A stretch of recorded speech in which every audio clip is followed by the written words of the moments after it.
தொடர்ச்சியாக பல்வேறு இடங்களிலே பொதுக்கூட்டங்களையும் ஆர்ப்பாட்டங்களையும் நடத்தி இருக்கிறது. குறிப்பாக திராவிட முன்னேற்ற கழகம் ஆட்சி அமைவதற்கு முன்பாக தேர்தல் வாக்குறுதியாக இந்த திராவிட மாடலின் முதலமைச்சர் முத்துவேல் கருணாநிதி ஸ்டாலின் அவர்கள், நான் ஆட்சிக்கு வந்தால் அப்பாவி இஸ்லாமிய சிறை கைதிகளை விடுதலை செய்வேன் என்கின்ற கோரிக்கையை, தேர்தல் வாக்குறுதியை இந்த மக்களுக்கு கொடுத்தார். ஆனால் ஆட்சி நிறைவு பெறப் போகிறது. இன்னும் ஒரு மாதங்களில் தேர்தல் நடைபெறப் போகிறது. 2026 சட்டமன்ற தேர்தல் நடைபெறப் போகிறது. மீண்டும் அதே வாக்குறுதியை இந்த மக்களுக்கு கொடுப்பார்.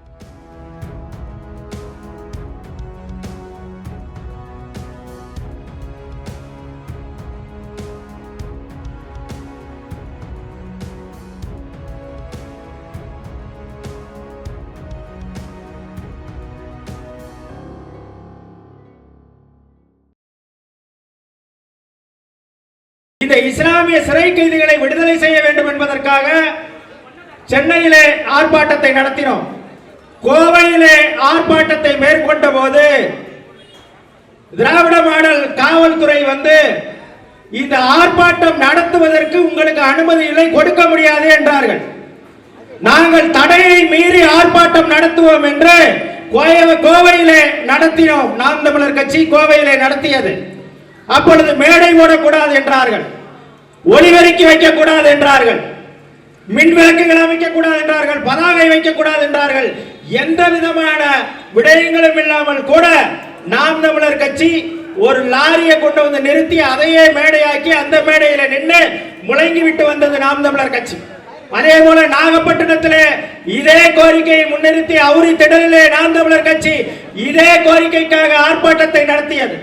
சென்னையிலே ஆர்ப்பாட்டம் என்று தொடர்ச்சியாக தமிழ்நாடு முழுவதும் ஆர்ப்பாட்டத்தை மேற்கொண்ட போது நாங்கள் எப்படியாவது இந்த அரசை வலியுறுத்தி வருகிறோம்.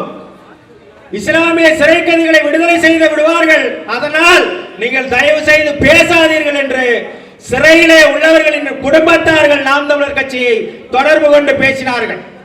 அப்பொழுது சொன்னார்கள், இந்த அரசு ஒரு குழு ஒன்றை அமைத்திருக்கிறது, அதனால தயவு செய்து பேசாதீங்க. இந்த குழு அமைச்சதே நாம் தமிழர் கட்சி தொடர்ச்சியாக தமிழ்நாடு முழுவதும் நடத்திய ஆர்ப்பாட்டத்தின் விளைவாகத்தான் அந்த குழுவே அமைக்கப்பட்டது என்பதை நீங்கள் புரிந்து கொள்ளுங்க. அந்த குழு அமைச்சிச்சு, நீங்க சொன்னீங்க, என்ன சொன்னீங்க? நீங்க பேசுனீங்கன்னா இந்த அரசை கடுமையாக எதிர்த்து பேசுகிறீர்கள், அதனால் அவர்கள் விடுதலை செய்வதை தாமதப்படுத்தி விடுவார்கள், அதனால் தயவு செய்து பேசாதீங்கன்னு நாங்க பேசவே இல்லை. அந்த குழு போட்டாங்க. எங்க அண்ணன் ஓயாம சொல்லுவாரு, புழு கூட 2 அடி நகரும்டா, இந்த குழு ஒருபோதும் நகராதுறாரு. அதே போலதான் எல்லாவற்றிற்கும் குழு போட்டது போல இஸ்லாமிய சிறை கைதிகளை விடுதலை செய்வதற்காக குழு அமைத்தீர்கள். இந்த ஆட்சி முடிய போகிறது. ஆனால் இன்று வரை விடுதலைக்கான எந்த சாத்தியக்கூறுகளையும் நீங்க நிறைவேற்றி கொடுக்கல. சரி, விடுதலையை தான் கொடுக்கவில்லை, பரோலாவது கொடுங்கள் என்று கேட்டாலும் கூட கொடுக்க மறுக்கிறீர்கள். அதாவது நீண்ட கால விடுப்பு பரோல், 15 நாள் பரோல் தேவையில்லை. மருத்துவ காரணங்களுக்காக பாதிக்கப்பட்டு உள்ளே இருக்கிறவர்களை நீங்கள் நீண்ட நாள் பரோலிலே விடுதலை செய்யுங்கள் என்று நாங்கள் தொடர்ச்சியாக முழக்கம் வைக்கப்பட்டது கூட இவர்கள் கண்டுகொள்ளவில்லை. ஆனால் இவர்கள் தான் சொல்கிறார்கள், இஸ்லாமிய மக்களுக்கும் கிறிஸ்தவ மக்களுக்கும் திராவிட முன்னேற்ற கழகம் தான், அதுவும் முத்துவேல் கருணாநிதி ஸ்டாலின் தான் பாதுகாப்பு என்று பேசுகிறார்கள். நாங்கள் இதே போல 7 தமிழர் விடுதலையை இனத்தின் விடுதலை என்று அறிவித்து எங்கள் அண்ணன் செந்தமிழன் சீமான் 2013 வேலூர் சிறைச்சாலை வாசலிலே அறிவித்து விட்டு வந்தார். நாம் தமிழர் கட்சி ஆட்சியிலும் இல்லை, சட்டமன்ற உறுப்பினராக இல்லை, பாராளுமன்ற உறுப்பினராக இல்லை. ஆனாலும் சட்ட போராட்டத்தையும் அரசியல் போராட்டத்தையும் தொடர்ச்சியாக நடத்தி 7 பேரையும் விடுதலை செய்து கொடுத்திருக்கிற கட்சி நாம் தமிழர் கட்சி என்பதை புரிந்து வைத்துக் கொள்ளுங்கள். அதே போல இஸ்லாமிய சிறைவாசிகளை உறுதியாக விடுதலை செய்ய முடியும், செய்து முடித்திருப்போம். ஆனால் நீங்கள் அவர் குழு போட்டிருக்காரு, எப்படியாவது கொடுத்துருவார், எப்படியாவது விடுதலை செஞ்சிருவார். நீங்க பேசாதீங்க பேசாதீங்கன்னு சொன்னீங்க, நாங்க பேசவே இல்லை. அவரும் பேசாம வீட்டிலே இருக்கிறார். இப்ப ஓட்டு கேட்டு வருவார். நீங்க என்ன பேசணும்னா ஒன்னே பேசுங்க. இஸ்லாமிய சிறை கைதிகளை விடுதலை செய்வதற்கு பெரிய பிரச்சனை எல்லாம் ஒண்ணு கிடையாது.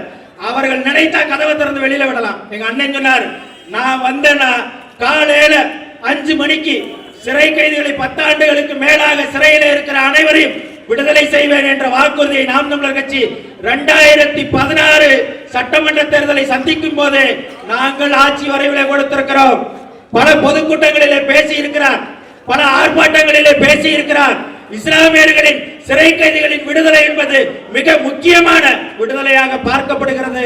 சிறைச்சாலையில் நீ ஒரு நாள் வெறும் 24 மணி நேரம் இருந்து பாரு, அப்பதான் தெரியும். ஒரு 10 நாள் சிறைச்சாலையில போய் இருந்து பாரு, தெரியும்.